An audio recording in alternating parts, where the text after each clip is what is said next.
আজকে আমাদের গন্তব্য গুলমার্গ। অনেক সকালে হোটেল থেকে ব্রেকফাস্ট করে আমরা রওনা দিয়েছিলাম গুলমার্গের উদ্দেশ্যে। আর প্রথমে আমাদের ঠিক ছিল আমরা গুলমার্গ যাব, গন্ডোলা রাইড করব। গন্ডোলার টিকিট তো আমরা আগেই কেটে নিয়েছি। তারপরে ফেরার পথে আমরা ড্রুম ফলসটা দেখে আবার হোটেলে চলে আসব। কিন্তু আমাদের ড্রাইভার জি বললেন যে সকালে যদি আমরা ড্রুম ফলসটা যাই তখন সেটা খুব ভালোভাবে দেখা যায় এবং অনেক ফাঁকা থাকে।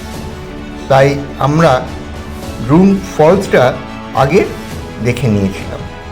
চলো যাই, ড্রুম ফলসটা কীরকম সেটা একবার দেখে নিই সচক্ষে। এর মধ্যে আমরা আরও কিছু জিনিস দেখেছিলাম। পাহাড়ের ওপর থেকে কি সুন্দর সব দৃশ্যগুলো, সত্যি এ দৃশ্য ভোলার নয়। এবার আমরা পৌঁছে গেলাম ড্রুম ফলস। খুব ঝলমলে রোদটা উঠেছে আর রোদের আলোটা গিয়ে পড়ছে একদম জলের ওপর। আর সেই জলটা মনে হচ্ছে ওপর থেকে যেন কেউ হিরে কেটে কেটে কেটে কেটে ফেলে দিচ্ছে। আর তার আশপাশে বরফে পুরো ঢাকা রয়েছে। কি অপরূপ দৃশ্য! সত্যি এই দৃশ্য অনেক দিন অপেক্ষা করেছিলাম দেখার জন্যে।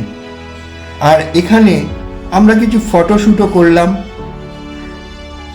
আর এবারে একটা ব্রিজ আছে এখানে, যেটা দিয়ে আমরা গাড়ি নিয়ে এখানে এলাম।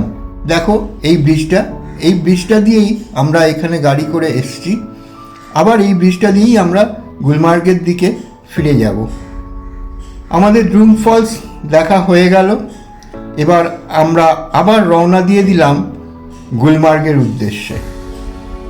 তবে একটু আগেই আমরা পৌঁছে যাব, কারণ শুনেছি একটু বেলা হলে নাকি বিশাল লাইন পড়ে গন্ডোলা রাইডের জন্যে।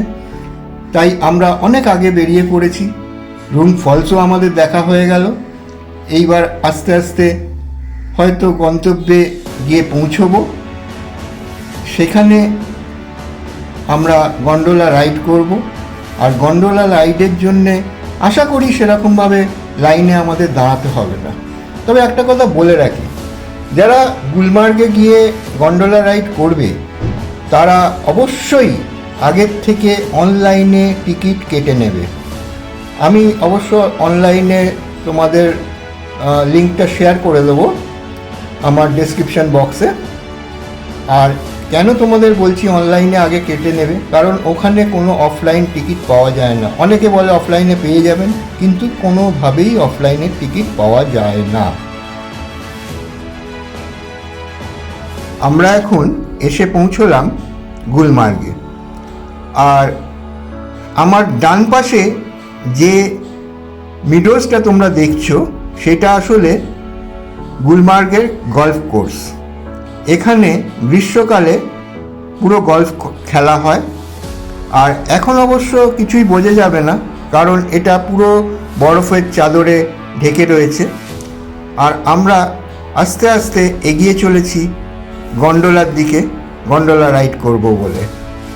যে রাস্তাটা দিয়ে আমরা যাচ্ছি তার ঠিক ডান পাশেই তোমরা দেখতে পাবে এই গল্ফ কোর্সটা।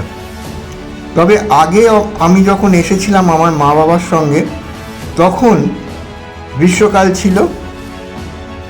এই গল্ফ কোর্সটা খুব সুন্দর দেখাচ্ছিল। আর এইটা হচ্ছে গন্ডোলার দিকে যাওয়ার রাস্তা।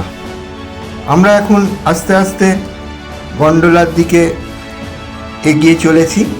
আর এই যে দূরে সবুজ বাড়িগুলো দেখতে পাচ্ছ, ঠিক ওইটাই হচ্ছে গন্ডোলা রাইড করার জন্যে ওখানে যেতে হবে।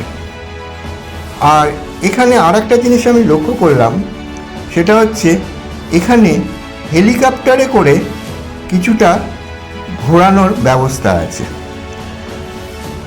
এবারে আমরা আস্তে আস্তে এগিয়ে চলেছি গন্ডোলার দিকে। আর চারিদিকে দৃশ্যগুলো ভালোভাবে উপভোগ করছি। রুমানি সামনে এগিয়ে যাচ্ছে আস্তে আস্তে। এই আমরা এসে পৌঁছলাম গন্ডোলাতে উঠবো বলে। এখানেও বেশ কিছু লাইন, তবে যে লাইন আমি আগে ইউটিউবে দেখেছিলাম সেই লাইন কিন্তু নেই।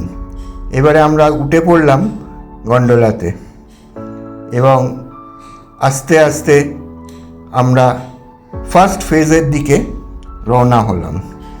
আমরা অবশ্য আজকে ফার্স্ট ফেজেই যাব, কারণ সেকেন্ড ফেজে বলল যে গিয়ে কোনো লাভ হবে না, শুধু এই রকমই বরফে ঢাকা, আর যেহেতু একটু আমরা এজেড তাই আমাদের শ্বাস প্রশ্বাসও একটু অসুবিধে হতে পারে।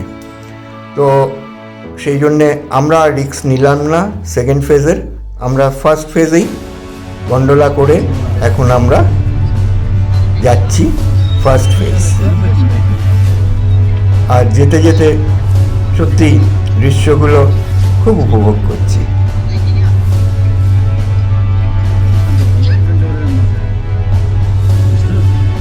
দেখি তো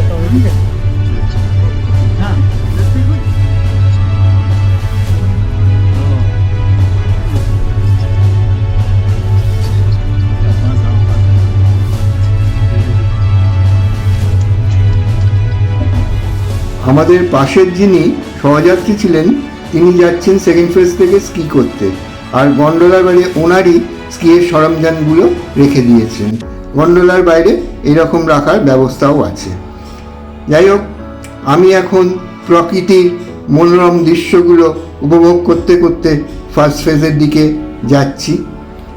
চারিদিকে পাইন গাছ, তার মাঝখানে পুরো বরফের রাস্তা যেন কেউ বিছিয়ে দিয়েছে।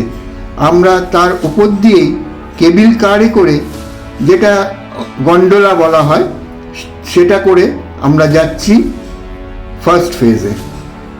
তো ফার্স্ট ফেজে পৌঁছতে আর মনে হয় আমাদের বেশি দেরি নেই। আর এই যে গন্ডোলাগুলো নেমে আসছে সেটা ফার্স্ট ফেজ থেকে আবার গুলমার্গে নেমে চলে আসছে। আমরাও ফার্স্ট ফেজে গিয়ে আমাদের দেখা সব কিছু কমপ্লিট করে আবার আমরা গুলমার্গেই চলে আসব। এতক্ষণ যে দৃশ্যগুলো দেখছো সেগুলো দেখে মনে হচ্ছে না কে যেন একটা প্রকৃতির বুকে এঁকে রেখে দিয়েছে? জানি না কিভাবে এ সম্ভব। সত্যি ভগবান এত সুন্দর প্রাকৃতিক সৌন্দর্য তৈরি করেছেন, সেটা আমাদেরই হয়তো উপভোগ করার জন্য।